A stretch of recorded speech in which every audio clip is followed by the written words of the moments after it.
Hello my dear students, Rajesh from this side and I welcome all of you to this channel. তো দেখো simple harmonic motion কিন্তু শেষ হয়ে গেছে, কিন্তু সিম্পল হারমোনিক মোশনের অ্যাপ্লিকেশন পড়া কিন্তু এখনও বাকি রয়েছে। এখন আমাদের সিলেবাসের মধ্যে সিম্পল হারমোনিক মোশনের দুটো অ্যাপ্লিকেশন রয়েছে। তার মধ্যে একটা হচ্ছে স্প্রিং ব্লক সিস্টেম আর একটা হচ্ছে সিম্পল পেন্ডুলাম। তো এই ভিডিওতে শুধুমাত্র নয়, আরও যে 3-4টা ভিডিও আসবে সেটা শুধুমাত্র স্প্রিং ব্লক সিস্টেমের উপরে আসবে। এখানে কিন্তু আমরা সিম্পল হারমোনিক মোশন নতুন করে পড়বো না, এখানে দেখব স্প্রিং ব্লক সিস্টেম কিভাবে সিম্পল হারমোনিক মোশন এক্সিকিউট করছে। তো দেখো, বেশি কিছু দেরি না করে আজকের ভিডিও শুরু করছি। সব থেকে প্রথমে যেটা বুঝতে হবে, স্প্রিং কিভাবে কাজ করবে। এখন স্প্রিং তো অলরেডি আমরা নিউটনস লতে পড়ে এসেছি, তো স্প্রিংয়ের নিয়ে কিছু বিস্তারিত আলোচনা এখানে আমরা করব না, কিন্তু যেহেতু স্প্রিং ব্লক সিস্টেম এখানে পড়ছি তো স্প্রিংটা জাস্ট একটু রিভাইজ করিয়ে দেবো। সব থেকে প্রথমে যেটা বুঝতে হবে, স্প্রিং কিভাবে কাজ করে। তোমরা প্রত্যেকেই জানো, স্প্রিং যখন তার ন্যাচারাল লেন্থে থাকে, যখন স্প্রিংয়ের দৈর্ঘ্যের কোনো পরিবর্তন করা হয় না, তখন স্প্রিংয়ের ওপর কোনো ফোর্সও লাগে না। এরপর স্প্রিংয়ের তো ইলাস্টিক প্রপার্টি রয়েছে, স্প্রিং বা রাবার তো সেম টাইপের কাজ করে। যখন তুমি স্প্রিংয়ের লেন্থকে বাড়াচ্ছ তখন স্প্রিংয়ের ভেতরে একটা প্রত্যানয়ক বল কাজ করে। স্বাভাবিক, ইলাস্টিসিটি প্রপার্টির জন্য স্প্রিংয়ের ভেতরে একটা প্রত্যানয়ক বল কাজ করবে, যে বল স্প্রিংকে কি করবে, দৈর্ঘ্যের চেঞ্জকে বাধা দেবে। তুমি যদি দৈর্ঘ্যের চেঞ্জটা করেও দাও তাহলে প্রত্যানয়ক বল কাজ করে স্প্রিংকে তার অরিজিনাল লেন্থে নিয়ে যাওয়ার চেষ্টা করবে। তুমি ধরো এখানে একটা স্প্রিং ব্লক সিস্টেম আমি এঁকেছি, ঠিক আছে। এখানে স্প্রিং কিন্তু তার ন্যাচারাল লেন্থে রয়েছে, এখানে স্প্রিং কিন্তু তার ন্যাচারাল লেন্থে রয়েছে। ন্যাচারাল লেন্থকে আমি NL দিয়ে প্রকাশ করছি। তো স্প্রিংয়ে এখানে কিন্তু কোনো ফোর্স লাগেনি। তুমি যখনই স্প্রিংকে এক্স পরিমাণ সরাচ্ছ, স্প্রিংকে যখন তুমি এইখানে নিয়ে এসছো, যখন স্প্রিংটাকে ব্লকটাকে যখন তুমি এইখানে নিয়ে এসছো, ব্লকটাকে তুমি যদি সরিয়ে নিয়ে যাও, তাহলে স্বাভাবিক স্প্রিংয়ের লেন্থ এর পরিবর্তন হচ্ছে। আর যখনই স্প্রিংয়ের লেন্থের পরিবর্তন হচ্ছে তখন তো স্প্রিংয়ের ভেতরে একটা প্রত্যানয়ক বল বা রেস্টোরিং ফোর্স কাজ করবে, যেটা স্প্রিংকে আবার তার আগের শেপে নিয়ে আসতে সাহায্য করবে। এটা শুধুমাত্র স্প্রিং বলে নয়, যে কোনো ইলাস্টিক বডির ক্ষেত্রে যখন তুমি ডিফর্ম করছো তখন ওই বস্তুর ভেতরে একটা বল কাজ করে, যেটা স্প্রিং বলো বা যে কোনো ইলাস্টিক বডি বলো, সেই ইলাস্টিক বডিকে শেপটাকে রিগেন করতে সাহায্য করে। তো ধরো তুমি যদি দৈর্ঘ্যের পরিবর্তন যদি এক্স পরিমাণ করো, দৈর্ঘ্যের পরিবর্তন যদি তুমি এক্স পরিমাণ করো, এটা যদি ন্যাচারাল লেন্থকে প্রকাশ করছে, আমি জাস্ট শুধুমাত্র প্রজেকশনটা আঁকছি। যখন ব্লকটা এখানে ছিল তখন সেটাকে আমি ও দিয়ে রিপ্রেজেন্ট করছি। যখন ব্লকটাকে তুমি এক্স ডিস্টেন্স সরিয়েছ, অর্থাৎ স্প্রিংয়ের লেন্থ যদি এক্স পরিমাণ চেঞ্জ করেছো, তাহলে স্প্রিংয়ের ভেতরে একটা প্রত্যানয়ক বল কাজ করে, যে প্রত্যানয়ক বল F is directly proportional to কী হয়, এক্স হয়। এরপর যদি তুমি এই সমানুপাতিক চিহ্নটা তুলতে যাও তাহলে একটা কনস্ট্যান্ট আসবে, যেটাকে আমরা কে দিয়ে রিপ্রেজেন্ট করি। আর কেটাকে কি বলা হয়, কেটাকে বলা হয় stiffness of the spring. K is equal two বা স্টিফনেস কনস্ট্যান্ট বা ফোর্স কনস্ট্যান্ট, যা খুশি বলতে পারো। কেটাকে বলা হয় স্টিফনেস অফ স্প্রিং। তুমি দেখো না, কে ইজ ইকুয়াল টু কত হচ্ছে, F/x। তুমি যদি স্প্রিংয়ের লেন্থকে একক পরিমাণ চেঞ্জ করো, তাহলে স্প্রিংটা যত বেশি বাধা বল দেবে তত স্প্রিংটা স্টিফ হবে। স্বাভাবিক, একটা স্প্রিংয়ের দৈর্ঘ্যকে চেঞ্জ করতে যত পরিমাণ তোমাকে ফোর্স লাগাতে হচ্ছে, বা দৈর্ঘ্যের চেঞ্জ করলে যে পরিমাণ রেস্টোরিং ফোর্স স্প্রিংয়ের মধ্যে তৈরি হয়েছে, যত বেশি রেস্টোরিং ফোর্স তৈরি হবে তত স্প্রিংটা শক্ত হবে না। তাই জন্য এটাকে স্টিফনেস কনস্ট্যান্ট বলে আমরা এখানে বলছি, ঠিক আছে। এখন ধরো তুমি এই ফোর্সটা ডাইরেক্টলি প্রপোর্শনাল টু কি হচ্ছে, এক্স। যেখানে এক্সটা কি, যেখানে এক্স ইজ ইকুয়াল টু হচ্ছে চেঞ্জ ইন লেন্থ। অনেকে এক্সটাকে স্প্রিংয়ের লেন্থ হিসাবে পড়ে নেয়, কিন্তু এক্সটা লেন্থ নয়, এক্সটা হচ্ছে চেঞ্জ ইন লেন্থ। এবার ধরো যখন তুমি স্প্রিংটাকে এক্স ডিস্টেন্স ব্লকটাকে যখন তুমি এক্স ডিস্টেন্স সরাচ্ছ, তখন স্প্রিং ব্লকের ওপরে ফোর্সটা কোন দিকে লাগাবে, ফোর্সটা এমনভাবে লাগাবে যাতে করে স্প্রিং তার অরিজিনাল লেন্থ বা ন্যাচারাল লেন্থে আসার চেষ্টা করে। অর্থাৎ ব্লকটা চেষ্টা করবে, স্প্রিংটা এমনভাবে ফোর্স লাগাবে যাতে করে ব্লকটা এই দিকে আসার চেষ্টা করে। স্বাভাবিক, তাহলে ফোর্স কোন দিকে লাগবে, এই দিক বরাবর লাগবে। এবার ধরো আমি এটাকে মূলবিন্দু ধরেছি, ডান দিকটাকে আমি পজিটিভ এক্স অ্যাক্সিস ধরেছি, আর বাঁ দিকটাকে আমি নেগেটিভ এক্স অ্যাক্সিস ধরছি। যখন displacement x is equal two positive, তখন স্বাভাবিক স্প্রিংয়ের ভেতরে যে ফোর্সটা লাগে সেটা নেগেটিভ এক্স অ্যাক্সিস বরাবর কাজ করছে, স্বাভাবিক ঋণাত্মক অক্ষ বরাবরই তো কাজ করছে। আবার লক্ষ্য করে দেখো, তাহলে এখান থেকে বুঝতে পারলাম যে স্প্রিং এর যখন লেন্থ বাড়ালাম, যখন স্প্রিংকে এক্সটেনশন করলাম বা ইলংগেট যখন করলাম, তখন ফোর্সটা এইদিকে লাগছে। এটা এখানে কী হয়েছে, এখানে আমরা ইলংগেশন করেছি, ইলংগেট করেছি। যখন স্প্রিংকে ইলংগেট করেছি তখন ফোর্সটা এই দিকে লাগছে। আবার যখন ব্লকটাকে এই দিকে ঠেলবো, অর্থাৎ স্প্রিংকে যখন কম্প্রেস করব, তখন ডিসপ্লেসমেন্ট এই দিক বরাবর হয়েছে। তাহলে এখানে displacement x is equal two কি, নেগেটিভ হয়েছে। এখন স্প্রিংটা ব্লকের উপরে ফোর্সটা এমনভাবে লাগাবে যাতে করে ব্লকটা আবার আগের অবস্থানে আসতে পারে আর কি, অর্থাৎ স্প্রিংটা যেন তার ন্যাচারাল লেন্থে আসতে পারে। তাহলে স্বাভাবিক ফোর্সটা এখন কোন দিক বরাবর লাগবে, ফোর্স তো এই দিক বরাবর লাগবে, অর্থাৎ ফোর্স এখন পজিটিভ এক্স অক্ষ বরাবর কাজ করছে। অর্থাৎ যখন আমি স্প্রিংকে কম্প্রেস করেছি, তখন ফোর্সটা কিন্তু পজিটিভ এক্স অক্ষ বরাবর লাগবে। তাহলে এখান থেকে বুঝতে পারছো যে ডিসপ্লেসমেন্টার ফোর্স অপোজিট নেচারের, তাহলে এখানে অবশ্যই ডিসপ্লেসমেন্ট যেদিকে, ফোর্স তার অপোজিট দিকে, তাই জন্য এখানে একটা মাইনাস সাইন দিতে হবে। আর মাইনাস সাইন প্রকাশ করছে ডিসপ্লেসমেন্টের ফোর্স হচ্ছে অপোজিট নেচারের।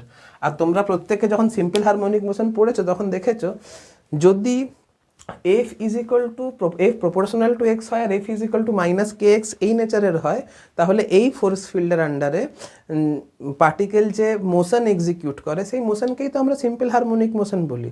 আর দেখো না, স্প্রিংও কিন্তু সেম নেচারের ফোর্স লাগাচ্ছে। আর সেম নেচারের ফোর্স লাগানোর জন্য এই স্প্রিং ফোর্সের আন্ডারে কোনো একটা বস্তু বা কোনো একটা ব্লক যে মোশন পারফর্ম করবে সেটাকে সিম্পল হারমোনিক মোশন বলবো, এ বিষয়ে কোনো সন্দেহ নেই। তুমি এখন এখানে লক্ষ্য করে দেখো, যখন x is equal to zero, তখন ফোর্স ইজ ইকুয়াল টু কত হচ্ছে, জিরো। আর যখন সিম্পল হারমোনিক মোশনে আমরা এটাই পড়েছিলাম, যেখানে force is equal to zero হয় সেটাকে কি বলা হয়, সেটাকে বলা হয় মিন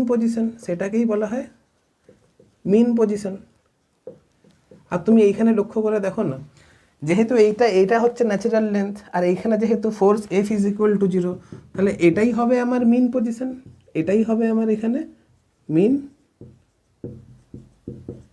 পজিশন। বাস, সাধারণ জিনিস। তাহলে এটা তো বুঝতে পারলে যে এই স্প্রিং ফোর্সের আন্ডারে ব্লকটা কিন্তু সিম্পল হারমোনিক মোশন এক্সিকিউট করবে।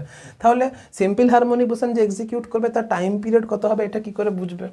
তো খুব সহজ জিনিস, দেখো না, এই ইকুয়েশন থেকে আসো, এই এক নাম্বার ইকুয়েশন থেকে আমি যদি লিখি, এফ ইজ ইকুয়াল টু কত হচ্ছে, এফ ইজ ইকুয়াল টু হচ্ছে মাইনাস কে এক্স, আর ফোর্স ইজ ইকুয়াল টু কী হয়, মাস ইন্টু অ্যাক্সিলারেশন হয়, আর mass into acceleration is equal to minus K x. তাহলে এ ইজ ইকুয়াল টু হচ্ছে minus of K by M into x, আর এটাকেই আমরা ওমেগা স্কোয়ার লিখছি, a is equal to minus omega square x, যেখানে ওমেগাটাকে অ্যাঙ্গুলার ফ্রিকোয়েন্সি বলা হচ্ছে। তোমরা সিম্পল হারমোনিক মোশনে পুরো হুবাহু সেম ক্যালকুলেশন করেছো, যেখানে কেটাকে কি বলা হচ্ছে, কেটাকে স্টিফনেস কনস্ট্যান্ট বা ফোর্স কনস্ট্যান্ট বলা হচ্ছে, এম হচ্ছে মাস অফ অসিলেটিং বডি। তাহলে এখান থেকে পরিষ্কার দেখতে পাচ্ছ time period T is equal to যেটা আসবে সেটা হচ্ছে 2 পাই বাই ওমেগা, আর 2 পাই যদি ওমেগার ভ্যালুটা যদি পুট করো তাহলে এটা হচ্ছে রুট আন্ডার এম বাই কে, যেখানে এম কিন্তু দেখো এম বাই কে এরভাবে পড়বে না, এমটা হচ্ছে mass of oscillating body, m is equal to হচ্ছে mass of oscillating body, m is equal to mass of oscillating body. আর কেটা কি, কেটা হচ্ছে ফোর্স কনস্ট্যান্ট বা স্প্রিং কনস্ট্যান্ট, যেটা খুশি বলতে পারো, অসুবিধা নেই। এখন তোমাদের মনে হচ্ছে স্যার এটা তো আমরা অলরেডি পড়েছি, নতুনত্বের তো কিছু নেই। হ্যাঁ ঠিকই তো, সত্যি তো নতুনত্বের কিছু নেই, কিন্তু দেখো না, যদি একটার জায়গায় যদি দুটো স্প্রিং দিয়ে দিত, দুটো স্প্রিং যদি সিরিজ কানেকশনে লাগিয়ে দিত, তখন কি আমরা সেখানে কে লিখতাম, সেখানে কিন্তু কে ইকুইভ্যালেন্ট লিখতাম। তাই জন্য কেটাকে বারবার বলছি স্প্রিং কনস্ট্যান্ট হবে, কিন্তু একটা স্প্রিং হলে তুমি স্প্রিং কনস্ট্যান্ট বলতে পারো।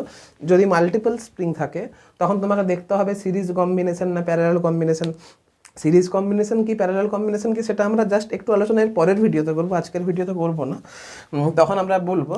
তো এখানে এটাকে স্প্রিং কনস্ট্যান্ট না লিখে তুমি এটাকে ইকুইভ্যালেন্ট স্প্রিং কনস্ট্যান্ট লিখবে, এটাকে অবশ্যই যেন ইকুইভ্যালেন্ট স্প্রিং কনস্ট্যান্ট হয়, ইকুইভ্যালেন্ট স্প্রিং কনস্ট্যান্ট হয়, এটা কিন্তু তোমরা খেয়াল রাখবে। এবারে তাহলে এইখান থেকে বুঝতে পারছো টাইম পিরিয়ড অফ বডি শুধুমাত্র মাস অফ অসিলেটিং বডির উপরে ডিপেন্ড করছে, আর কে হচ্ছে ইকুইভ্যালেন্ট স্প্রিং কনস্ট্যান্ট। ঠিক আছে, চলো এতটা নোট ডাউন করো, তারপরে আমি নেক্সট বলছি।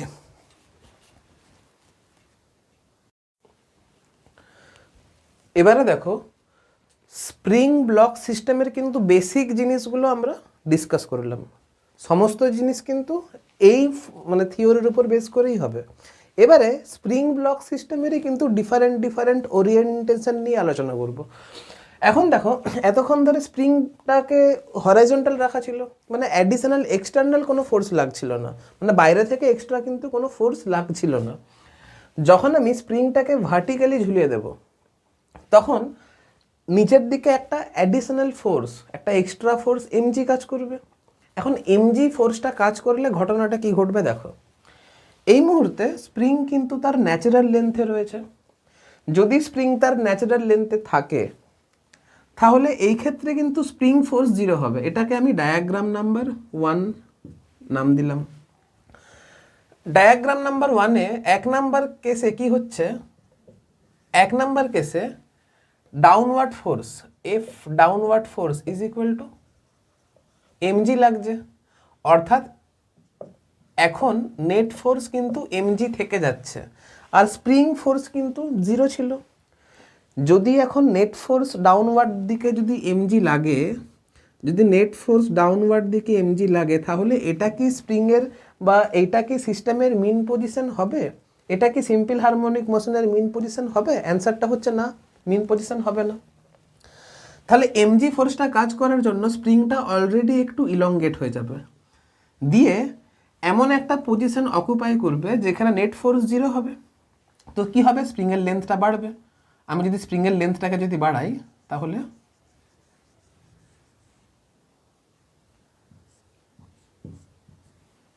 এটা ছিল স্প্রিংয়ের ন্যাচারাল লেন্থ, এটা ছিল স্প্রিংয়ের ন্যাচারাল লেন্থ। এইখানে এসে কি হচ্ছে, এটাকে আমি মিন পজিশন নাম দিচ্ছি, মিন পজিশন নাম দিচ্ছি। এইখানে কি হচ্ছে, এটাকে 2 নাম্বার ডায়াগ্রামও নাম দিয়ে দিচ্ছি। 2 নাম্বার ডায়াগ্রামে কি হচ্ছে, ডাউনওয়ার্ড ফোর্স কিন্তু এমজি লাগছে, আর আপওয়ার্ড ফোর্স কিন্তু কে এক্স নট লাগছে। কেন? কারণ স্প্রিং তার ন্যাচারাল লেন্থ থেকে এক্স নট পরিমাণ লেন্থ চেঞ্জ করেছে। মানে ন্যাচারাল লেন্থ থেকে স্প্রিংয়ের এখন যে মানে ন্যাচারাল লেন্থ আর ফাইনাল লেন্থ, এটা হচ্ছে স্প্রিংয়ের ন্যাচারাল লেন্থ, আর এটা হচ্ছে স্প্রিংয়ের ফাইনাল লেন্থ। অর্থাৎ final length minus natural length, অর্থাৎ চেঞ্জ ইন লেন্থটা কত হয়েছে, x0 বা x0 হয়েছে।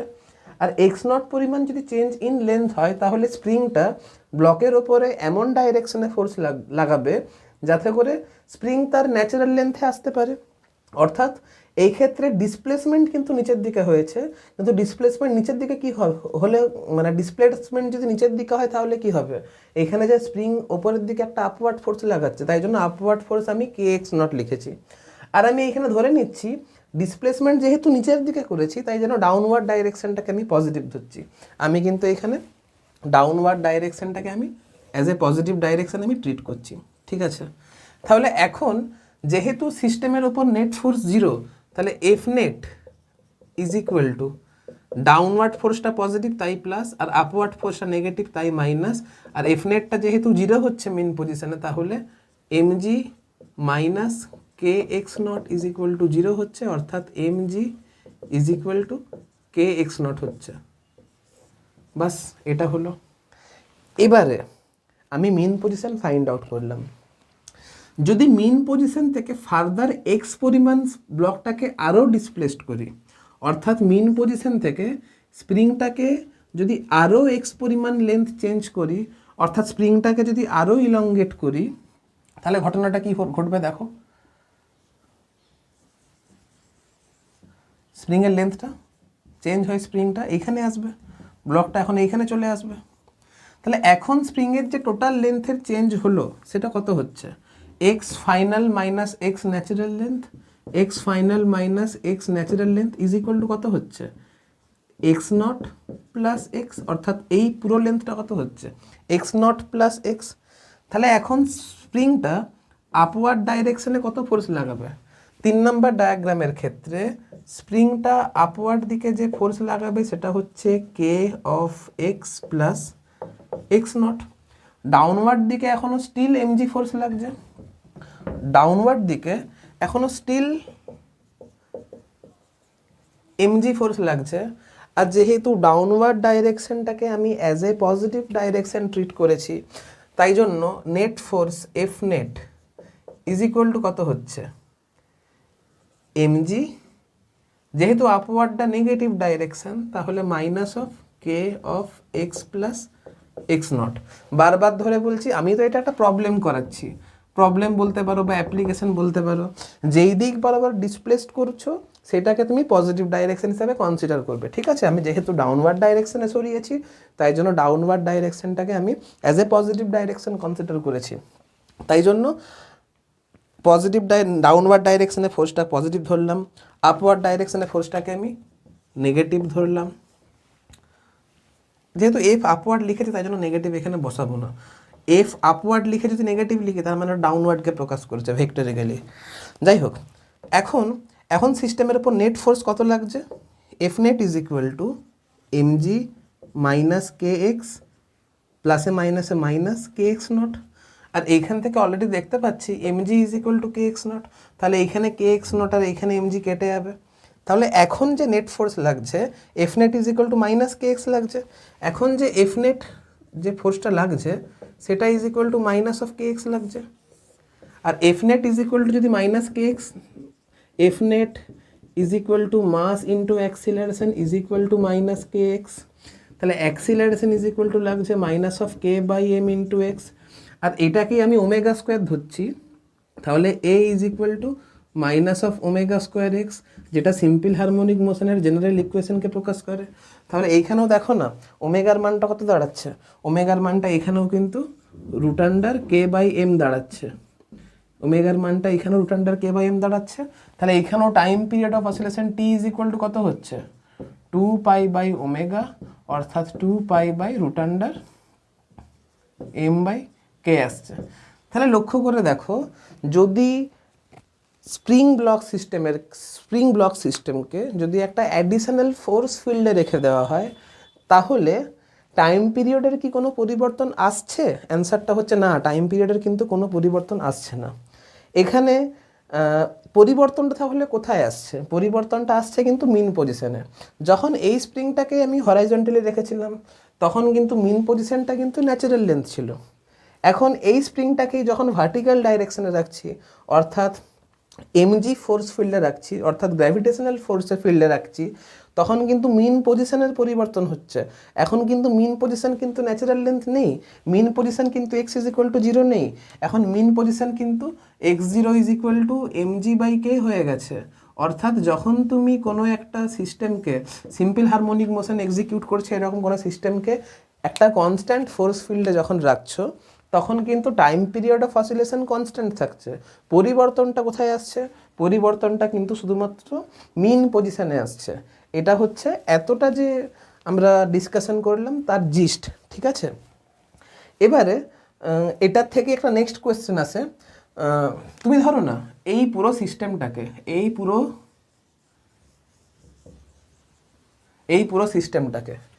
পুরো সিস্টেমটাকে যদি লিফটে রেখে দাও, আর লিফট যদি এ ত্বরণ সহ যদি উপরের দিকে ওঠে, তাহলে এখন মিন পজিশন কে x naught is equal to mg না হয় এম ইন্টু জি এফেক্টিভ হয়ে যাবে।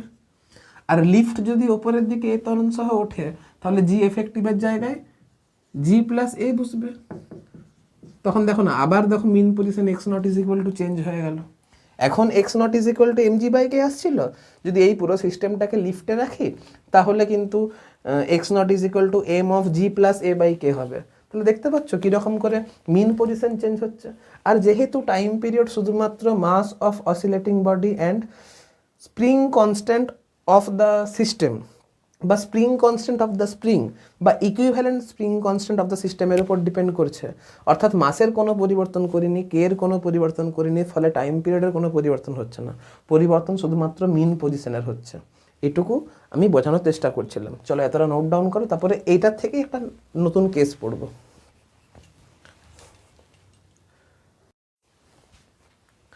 এবারে দেখো আগের মতোই কিন্তু সেম, এখনও কিন্তু স্প্রিংকে আমি ভার্টিক্যাল ডাইরেকশনে ঝুলিয়েছি। এবারে আমি কি করছি, একটা এম ভরের মাসকে এখানে আটকালাম। এই মুহূর্তে স্প্রিং কি ছিল, স্প্রিং তার ন্যাচারাল লেন্থে ছিল, এটা হচ্ছে স্প্রিং তার ন্যাচারাল লেন্থে আছে, দিয়ে হাতটাকে আমি আস্তে আস্তে আস্তে আস্তে আস্তে আস্তে সরাচ্ছি। স্বাভাবিক, যদি আস্তে আস্তে সরাই এই ডাইরেকশনে, এখন কি হচ্ছে, 1 নাম্বার ডায়াগ্রামে আমি যদি ধরি, 1 নাম্বার ডায়াগ্রামে F net is equal to কত লাগছে, এমজি লাগছে। এটা হচ্ছে আমার 1 নাম্বার ডায়াগ্রামে লাগছে। আমি যদি হাতটাকে আস্তে আস্তে আস্তে আস্তে নিচের দিকে সরাই, তাহলে এই দিক বরাবর সে এক্স নট বরাবর স্প্রিংটা ডিসপ্লেসড হবে। এক্স নট বরাবর মানে স্প্রিংয়ের লেন্থ চেঞ্জ হচ্ছে এক্স নট পরিমাণ। তাহলে পার্টিকেল অর্থাৎ মাসটা ইকুইলিব্রিয়াম পজিশনকে অ্যাটেন্ড করার জন্য বা মিন পজিশনে যাওয়ার জন্য এক্স নট পরিমাণ ইলংগেট হবে। আর এক্স নটের মান কত হবে, এমজি বাই কে হবে, স্বাভাবিক ব্যাপার। বা তুমি ধরো না MG is equal to K x not, এইমাত্র করলাম। এটা আমরা 2 নাম্বার ডায়াগ্রাম থেকে শিখলাম, এটা আমরা 2 নাম্বার ডায়াগ্রাম থেকে শিখলাম। আর এটাই হচ্ছে আমার মিন পজিশন, এটাই হচ্ছে আমার মিন পজিশন। এবারে পার্টিকেল তো এখন ইকুইলিব্রিয়ামে রয়েছে, মিন পজিশনে রয়েছে। তুমি যদি এইখান থেকে এক্স পরিমাণ ডিসপ্লেসড করো, তাহলে সে মিন পজিশন থেকে ম্যাক্সিমাম এক্স ডিস্টেন্স নিচের দিকে ট্রাভেল করলো। রেস্টোরিং ফোর্স কাজ করার জন্য পার্টিকেল আবার মিন পজিশনের দিকে যাবে। আর মিন পজিশনে কি হয়, সিম্পল হারমোনিক মোশন এক্সিকিউট করছে এরকম কোনো পার্টিকেল যখন মিন পজিশনে যাবে তখন তার ভেলোসিটি ম্যাক্সিমাম হয়। এরপর গতিজাড্যের দরুন সে আপওয়ার্ড মোশন কি করবে, কন্টিনিউ করবে। আর কন্টিনিউ করে নিচের দিকে যতটা ডিস্টেন্স সে মানে নিচের দিকে যতটা ডিস্টেন্স নিচে সে ছিল, মিন পজিশন থেকে যতটা ডিস্টেন্স নিচের দিকে পার্টিকেলটা ছিল, মিন পজিশন থেকে ঠিক ততটাই ডিস্টেন্স ওপরের দিকে যাবে। অর্থাৎ এই ক্ষেত্রে পার্টিকেলের অ্যামপ্লিটিউড ইজ ইকুয়াল টু কত হবে, এই হবে। এই ক্ষেত্রে পার্টিকেলের যে অ্যামপ্লিটিউড ইজ ইকুয়াল টু কত হবে, এক্স হবে। আর এক্সটা কার উপর নির্ভর করছে, এক্সটা আমার উপর নির্ভর করছে। অর্থাৎ মিন পজিশন থেকে কতটা সরিয়ে পার্টিকেলকে আমি রিলিজ করলাম তার উপরে ডিপেন্ড করছে অ্যামপ্লিটিউড। তাহলে অ্যামপ্লিটিউড ডিপেন্ড করছে কার উপরে, amplitude depends on the position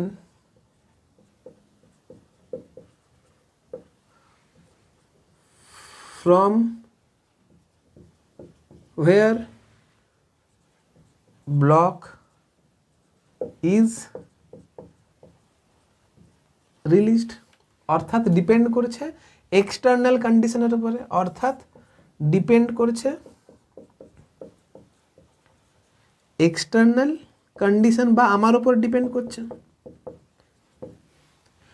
এবারে এটা তো গেলো একটা কেস।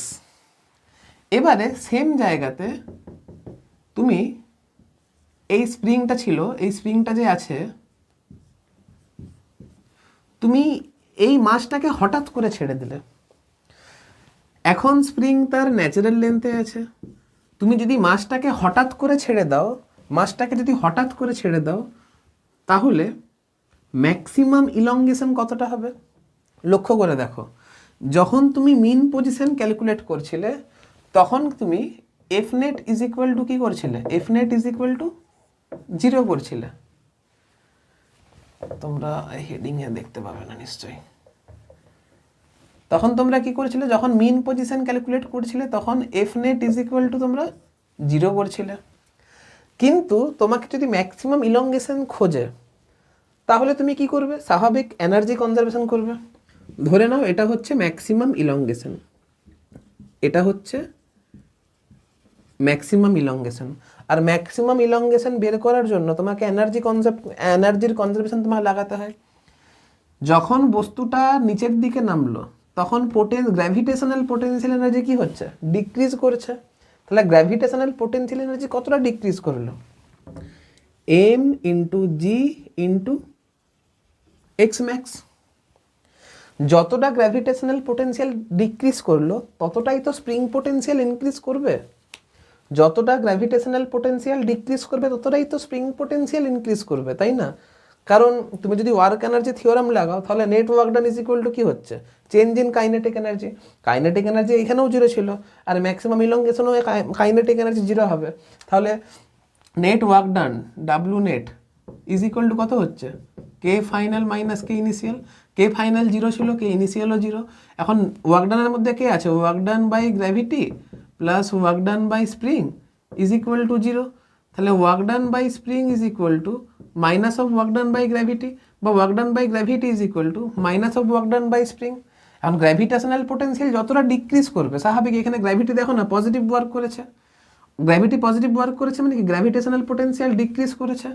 এখানে স্প্রিং নেগেটিভ ওয়ার্ক করেছে মানে কি স্প্রিংয়ের পোটেনশিয়াল ইনক্রিজ করেছে। স্বাভাবিক, আমরা তো পড়েছিলাম কনজারভেটিভ ফোর্স যতটা ওয়ার্ক ডান করে ততটা নেগেটিভ অ্যামাউন্টে পোটেনশিয়াল ডিক্রিজ করে, নেগেটিভ অ্যামাউন্টে পোটেনশিয়াল ইনক্রিজ করে।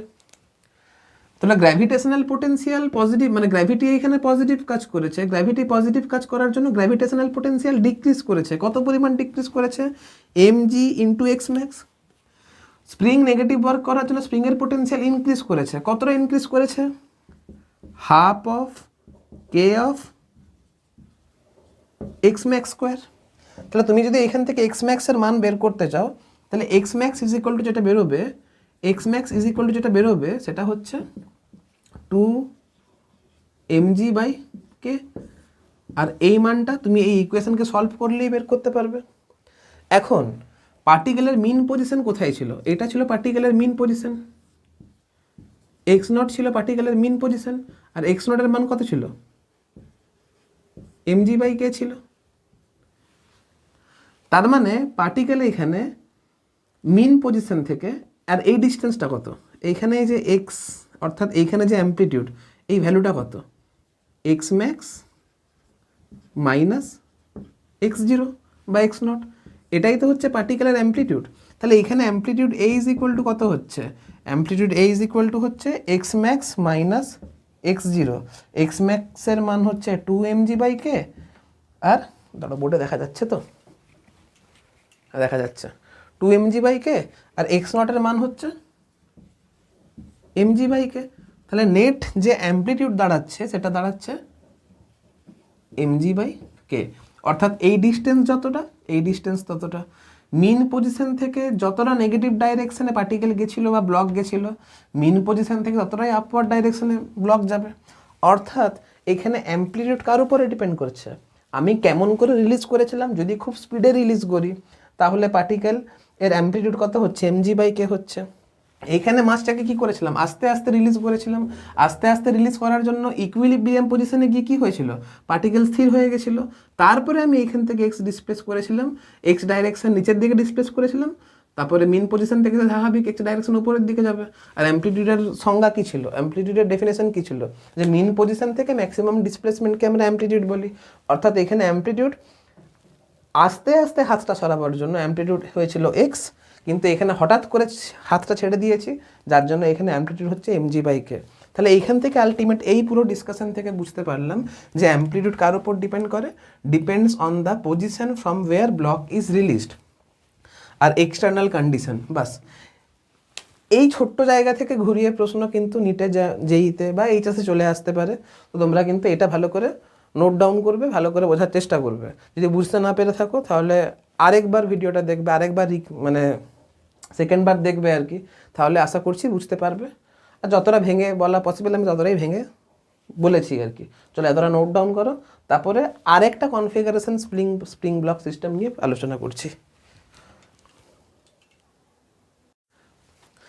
দেখো এতক্ষণ ধরে আমরা দেখলাম যে স্প্রিংকে ভার্টিক্যাল পজিশন বরাবর ঝুলিয়ে দিয়েছি, এখানে কিন্তু ভার্টিক্যাল পজিশন বরাবর ঝুলাইনি।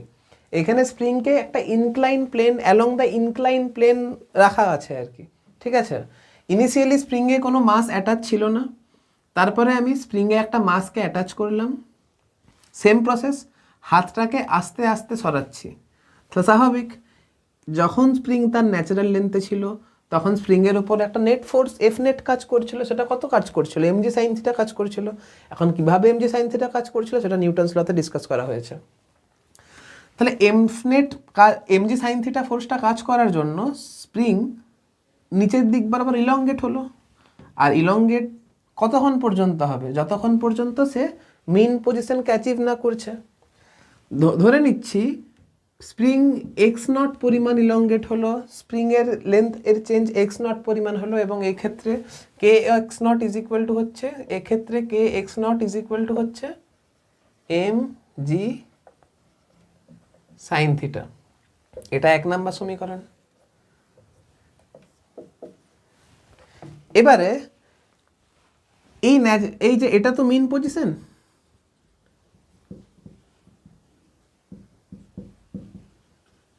আমি ধরে নিচ্ছি এই ডাইরেকশনটা হচ্ছে পজিটিভ এক্স ডাইরেকশন, কারণ ছড়ানো তো এই দিক বরাবর হয়েছে।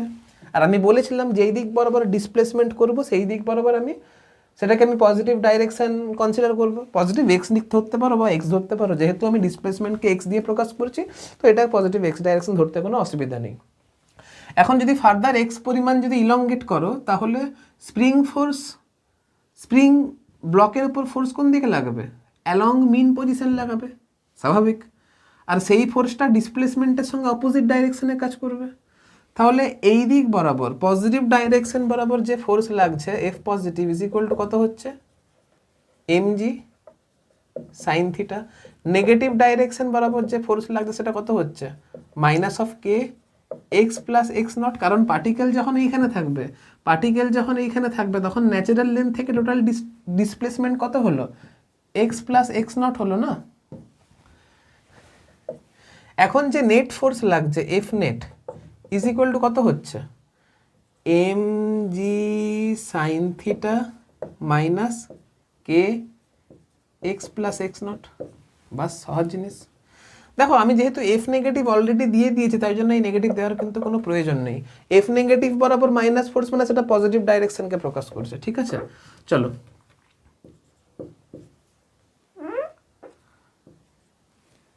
এবারে দেখো MG sine theta is equal to K x not আমি অলরেডি বের করে বসে আছি। তাহলে এটা হয়ে গেল এমজি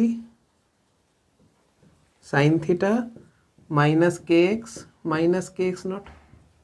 এখন দেখো না এই ফোর্সটা আর এই ফোর্স তো অ্যাকচুয়ালি কেটে যাবে না।